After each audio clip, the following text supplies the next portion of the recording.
Swa, esinganikana ekaphethi bazikwe nabezinyama ogijimeka ngelande kafifi kodwa somnontanta nani mandebele senibela wendlu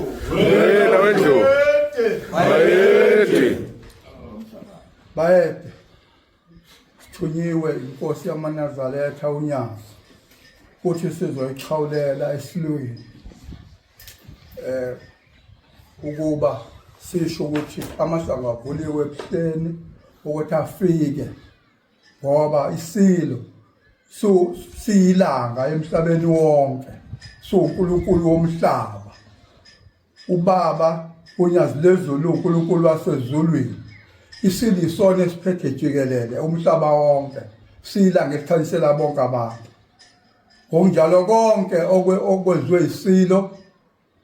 ngoba kuNkulunkulu womhlaba uma uNkulunkulu womhlaba ebhodla ezibhodlela yedwa system sokuthi ashodwe akupheli indaba yokushoda uma uNkulunkulu ephefumula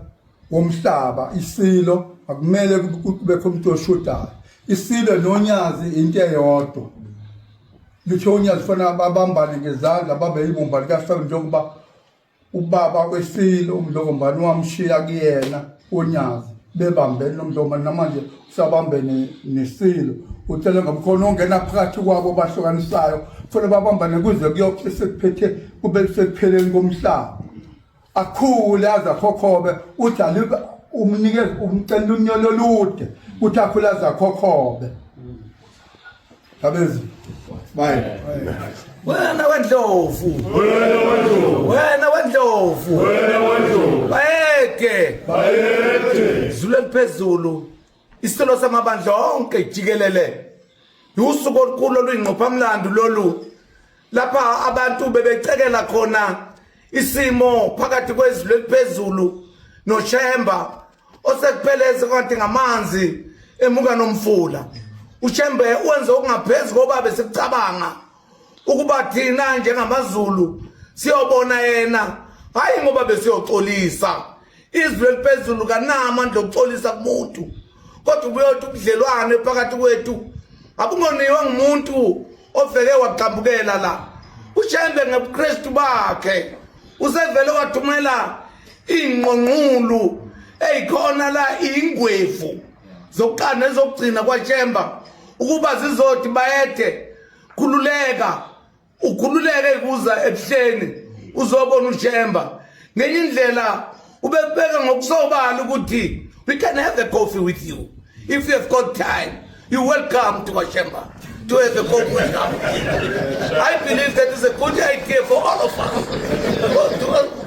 to accept that today we are here to make sure that what was done by the other people to destroy the position of the king, he never ever to succeed because of Shemba. He said Shemba is a good way for everybody. Wena wendlovu bayeke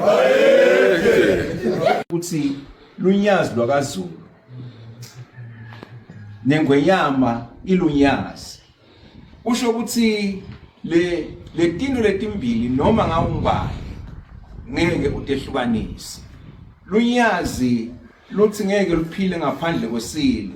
nesilo sifungembi kwethu sathi ngeke siphile ngaphandle kwalunyazi sibika lokho nje ukuthi awu bani nabani lapha kaze acabanga ukuthini njengoba sebashito nje ukuthi ingwenyama isetawuhlela lihlelo dayo ukuthi sikhathi nasivuma njengoba asashito imnyazi lwezulu ukuthi ingwenyama ikhululekile ethi ingaya lekuye noma kusebusuku noma liyaduma noma kusemini noma kunini vele imnyazi lwezulu nalo kambe lwahlela phansi engwenyama bayethe unophaka